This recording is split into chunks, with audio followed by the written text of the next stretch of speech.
Absolutely. Boris Sanchez, thank you very much. Let's discuss more of this with our panel. Jonathan Gilliam, former police officer, also former special agent with the FBI. Also with us, John Matthews, executive director of the Community Safing Institute. Guys, thank you for being here. Jonathan, let me begin with you. When you talk about the past few weeks and all of the focus that has been on this.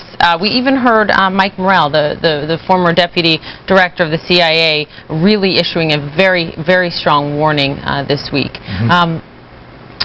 Is it overblown at all, the amount of concern, given no specific threat has been made? I don't think so, and I'll tell you why. Because where this intelligence is coming from is different groups all over the world, sources, chatter that you see online, and it's not just American intelligence services, all intelligence services come together. That's where this information comes from. So it's clear that the chatter is up.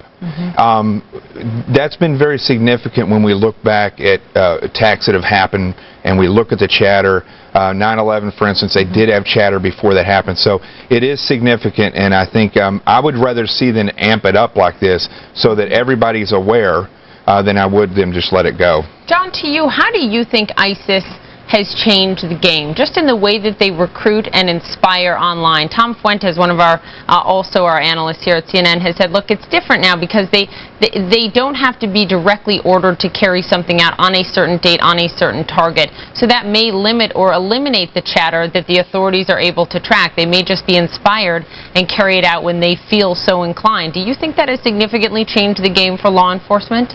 Oh, I think it significantly changed the game for us. You have more of these lone wolf style attacks, and like you said, ISIS can put it out through the internet and say, listen, you're going to be rewarded if you conduct these attacks around the country.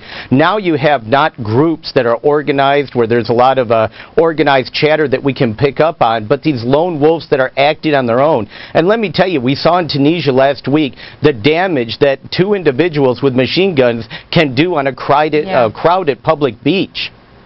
Yeah, absolutely. Other things that you think the public can do in terms of being vigilant? I mean, I was thinking about, you know, my young niece and nephew. I wouldn't want to tell them, they're so young, look out for these things. But as a parent, how do you talk to your kids, taking them to these big celebrations, about being vigilant? That is an excellent question, and one that nobody's really covered. It's very simple. You know, when you go to bed at night, your niece and nephew, when they go to bed at night, their parents tell them, you know, that make sure that the door's locked, make sure your window's closed. They don't get hyper paranoid because of that. The parents know the reality of what may happen if they don't do that. They also tell them, you know, if anything's strange, come get me in the middle of the night. It's that simple. The kid knows how to react. It's the same thing here. You know, you can tell your children that, listen, if you see somebody set a bag down, that's, you know, that's not right. Let me know that, and I'm going to tell, you know, the authorities about that. If somebody, you know, tries to grab you, or if you see somebody carrying something that scares you or makes you, you know, let me know.